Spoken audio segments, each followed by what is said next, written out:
IVM. This episode of Know Your Kanoon was recorded outdoors, so please excuse the quality of audio. Welcome to Know Your Kanoon. This is Amber from Corpus Legal, and in today's episode, we are going to look at some of the main characteristics, features, and background of the recently passed Lokpal. What powers does the Lokpal have? What is the administrative setup? And who can be prosecuted as per the bill? So, if we go into the origin, the Lokpal is in concept as we have in the Scandinavian countries about the Ombudsman, which is a public grievance agency or a body which looks into matters at hand. And Lokpal is specifically dedicated to dealing with corruption-related charges and matters. It was first introduced by Dr. Singhvi back in 1960s. However, it never saw the light of the day until recently when the government passed it and gave it some meaning and action. Though the whole movement and the idea of getting the Lokpal was also initiated in early 2011, we know as by Mr. Anna Hazare and his associates. But the bill saw the light of the day only till recently. So let's look at why this bill was important for India and why do we have it. The term Lokpal is derived from the Sanskrit word which means Lok and Pal means caretaker of people.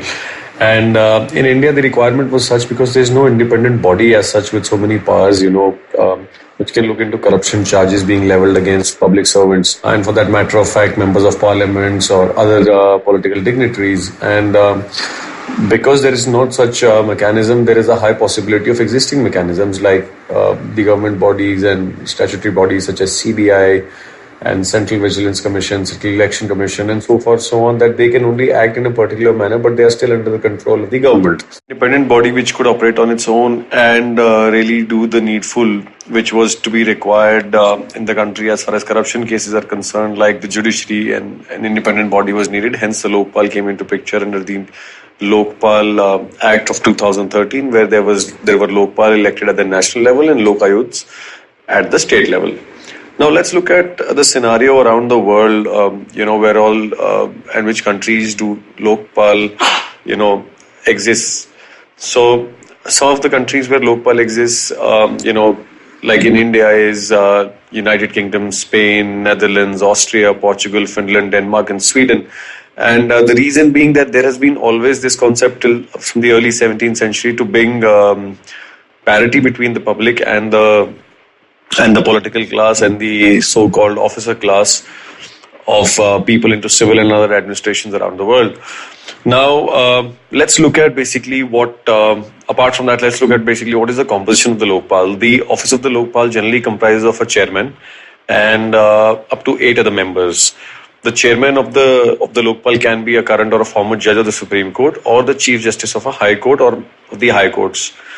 Or it has to be an eminent person, who is of a neat and a clean image and outstanding ability, having special knowledge and expertise of not less than 25 years in the following matters.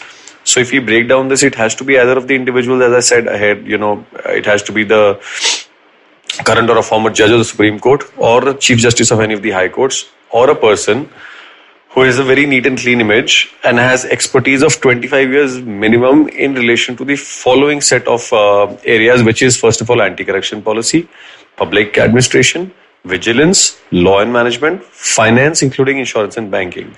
But there is a proviso and a note to it, and not a proviso but a note to it, and the note states that as per the provisions of the Act, 50% of the members of the Lokpal shall be from the community of scheduled castes, scheduled tribes and other backward classes, minorities and women. This is just to give a representation of equality around the country, which is there, that everyone has the right to be represented in such a national body.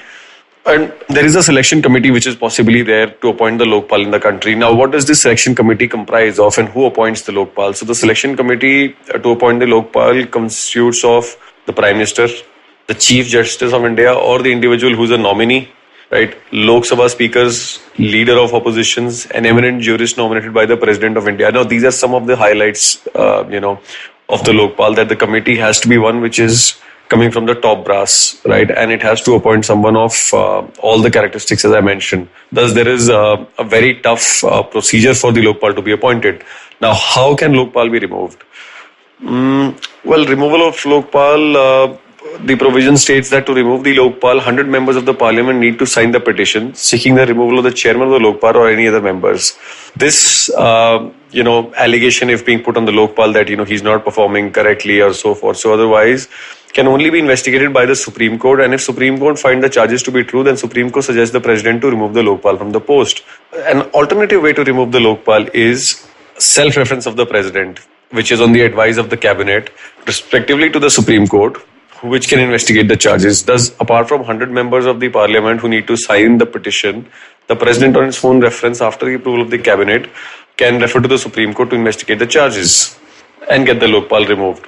Now let's see what are the powers of the Lokpal. If respectively a Lokpal receives a complaint under the Prevention of Corruption Act of 1988, then it can initiate an investigation.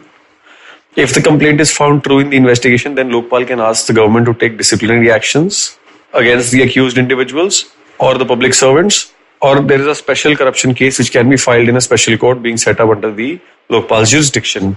Now, salary and allowances of the chairman and the members.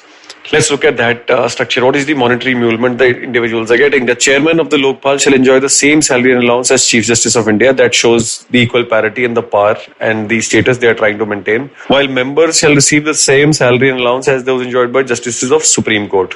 Right? So there is just not much parity or much difference in the emoluments. They are almost kept the same just as to maintain the integrity. Now, who can be investigated by the Lokpal? Let's look at the jurisdiction of Lokpal. As per the provisions of the Lokpal Act, it can investigate the persons of 7 categories, and these 7 categories are: the Prime Minister can also be investigated, provided he or she demits the office. The current and former cabinet ministers can be prosecuted, current and former member of parliaments, all the class 1 officers of the central government like secretaries, joint secretaries, all the class 1 equivalent officers of the public sector undertakings and other government bodies, directors and other officers of the non-governmental organizations which receive funding from central government, directors and other officers of NGOs which receive the fund from public and which have an annual income of more than rupees 10 lakh from a foreign contributor, and receive the minimum of 1 crore from the government. So they are trying to get everybody into picture, including NGOs if you look at it. There are certain limitations in the Lokpal and that have to be looked at as far as the jurisdiction is concerned, and let's discuss those. The limitations and generally how the jurisdiction in procedure would really operate. In the 7 categories, let's look at some of the inhibitions which we have through the bill, and those are, first of all, the jurisdiction of the Lokpal will include the Prime Minister except on allegations of corruption relating to international relations, security, the public order, atomic energy and space, unless a full bench of the Lokpal and at least 2/3 members approve an inquiry. So what this namely says is that basically Prime Minister cannot be charged on the following points which are mentioned, and there has to be an exclusion of the same only in case 2/3 members of the respective bench approve on an inquiry against him. Then only on these issues can a matter be raised. Also, what we have to see according to that is that these proceedings, in case if they happen, they will be held in camera, and if the Lokpal so desires, the records of the inquiry will not be published or made available to anyone. Furthermore, the Lokpal will also have jurisdiction over ministers and MPs, but not in the matter of anything said in Parliament or a vote given there. Lokpal's jurisdiction will cover all categories of public servants. Now, when we use this statement and we say that, so we are keeping the Prime Minister out of the purview in most of the things, making him again being excluded from the part, and also members of Parliament who have spoken or said something. So in a way, there is a limitation in the bill, right? And it tries to stop somewhere. So it's a loophole that we see in the bill. But then again, the law is not perfect in any sense. It has to be interpreted and used. So I think there will be modifications subsequently that might come up from the government in future. We might just see. But as of now, this is one of the biggest limitations that we have. Also, there is another way to look at it, and that is in terms of jurisdiction. There are 4 group of officers which are mentioned in the Act. So Group A to D officers, which are defined under the Prevention of Corruption Act, will be covered under Lokpal, as I said earlier. But any corruption complaints against the top tier of the group, which is the Group A and B of officers, only after an inquiry will come to the Lokpal. Whereas in case of officers out of A to D, C and D, which are left out, the Chief Vigilance Commissioner will investigate and report to the Lokpal. On the contrary, so see the disparity here. See, A and B will only come into picture once a complaint has come, an inquiry has been done, whereas on C&D directly comes to the Lokpal through the CVC. Right, so there is some discrepancy in the bill in terms of hierarchy again, but again that's something procedural and government has to take a call on it. There is what one has to see is in all of these hierarchy of officers that we are seeing, there are also a set of gentlemen attached to them, which are also who are public servants like secretaries, directors, managers, etc., which might be part of any public body as such, or maybe a society set up by the Central Act, or any other body which is financed or controlled by central government. And it will cover those individuals also, and specifically individuals who abet or suggest or initiate the bribe taking or providing. So under different acts in India, there are different setups in administration, but they are all controlled by the central government, right, and being financed by them. So department will cover each and every individual which is requisitely involved in dealing with the daily issues of the public, and no one would be left right. So to sum it up in the end, I would say a simple secretary of a senior ranking officer, if he's engaged in suggesting or doing any of these things, even he comes under the purview of the Lokpal. Now let's look at some of the features of the Lokpal and similarly the Lok Ayuks. Now Lok Ayukt, as I said in the beginning of the show, is nothing just a copy of the Lokpal, but at the state level, and it works on the same principles as the Lokpal. The powers, etc., are represented in the same way. Also, subsequently, the members which have to be judicial, non-judicial, and the composition remains the same. Some interestingly new facts of Lokpal is, in case if an inquiry goes on and there are certain facts which are found out, then Lokpal and Lokayukt both have given the power that states that Lokpal Act states that it provides for confiscation and attachment of any property of any government official which he or she has come down to through corrupt practices, and the same can be done during the pendency of proceeding against the said official. So in case if an inquiry, if there is viable proof that the individual has made this property through a corrupt practice, then that can be attached at that point. And also the Act respectively says that in case if you're being proceeded under the same, it is mandatory that all public officials should furnish the assets and liabilities of themselves as well as their respective dependents. So again, that's another important point, that everybody would need to divulge their details. But also interestingly, the Act states apart from people being prosecuted, it protects whistleblowers. It protects individuals who give out all the information that has happened. So what I mean to say that the Act guarantees protection to any government official who acts as a whistleblower, and as ancillary, a Whistleblowers Protection Act has also been enacted. So we'll come to the Act later, Whistleblowers Protection Act, but that Act guarantees the protection to individuals who divulge that such practices are happening. Now, towards the end of it, I would like to talk about the powers of the Lokpal and what are the main 7 powers that the Lokpal has, and which makes it more interesting to look at that such an initiative in India can really work. And that is, it has the powers to superintendence over and to give direction to CBI. Now, we know CBI works independently as of now, fictionally speaking, and otherwise it's a body which is to look into central matters of corruption. But we have seen heavy bureaucratic influence and off lately practices which have influenced the CBI and its various arms. So it gives the power to superintendent and independence over CBI, giving it autonomy to deal with them. If a matter has been referred to a CBI, the investigation officer in such a case cannot be transferred without approval of Lokpal, and that used to be the usual scenario in cases of corruption where the officer used to get transferred, but that cannot happen. The powers to authorize CBI for search and seizure operations in relation to a case being provided can be issued by the Lokpal. The manner in which seizure has to be done or in manner in which evidence has to be collected. Another interesting point to see the autonomy of the Lokpal. The inquiry wing, where the matter comes in, inquiry is set of the Lokpal, it is vested with the powers of a civil court. So it is as much stature, and as I spoke about earlier, the composition is such. The stature is also given of a civil court, so that gives it a lot of powers. Again, power of confiscation of assets, proceeds, receipts, and benefits which have come through corrupt or illegal means. It has the full right to keep that in its custody until the investigation is over, or to punish with the same. The Lokpal further has powers over public servants by recommending them to transfer or suspension of public servants connected with allegation of corruption. So that is another interesting point to look at. And Lokpal finally has the power to give directions to prevent destruction of records during inquiry, and that used to be, it's a personal experience which we've seen, that the records get and many of us would have seen, would get destroyed if a matter comes into picture. So thus, all in all, if you try to look at the battle of corruption, the Lokpal is trying to show the intention, but there are some limitations in it.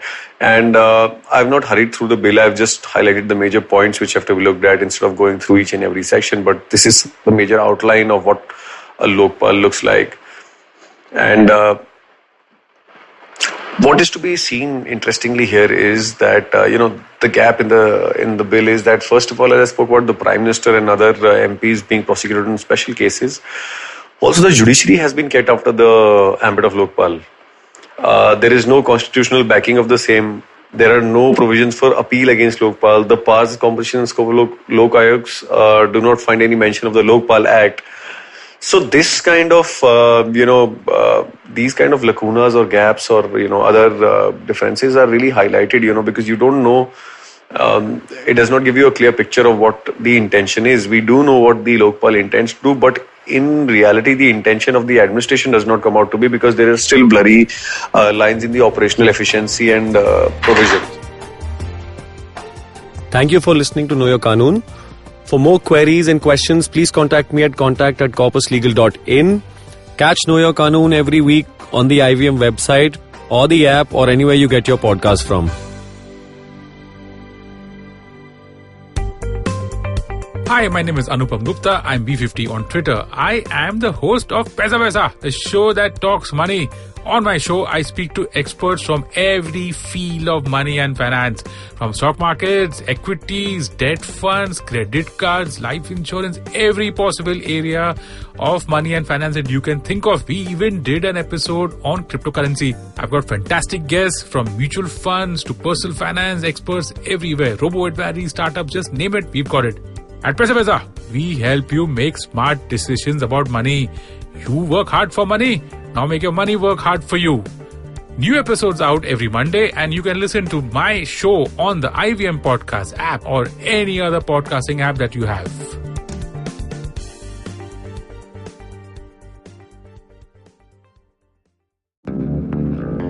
Did you know that Parsis in Mumbai, instead of being left at the Tower of Silence after they die, are now cremated? And why? Because a cow fell sick in the early 1990s. Did you know that the smog in Delhi is caused by something that farmers in Punjab do and that there's no way to stop them? Did you know that there wasn't one gas tragedy in Bhopal but three? One of them was seen but two were unseen. Did you know that many well-intentioned government policies hurt the people they're supposed to help? Why was demonetization a bad idea? How should GST have been implemented? Why are all our politicians so corrupt when not all of them are bad people? I'm Amit Verma, and in my weekly podcast, The Seen and the Unseen, I take a shot at answering all these questions and many more. I aim to go beyond the seen and show you the unseen effects of public policy and private action. I speak to experts on economics, political philosophy, cognitive neuroscience, and constitutional law so that their insights can blow not only my mind, but also yours. The Seen and the Unseen releases every Monday. So do check out the archives and follow the show at seenunseen.in. You can also subscribe to The Seen and the Unseen on whatever podcast app you happen to prefer.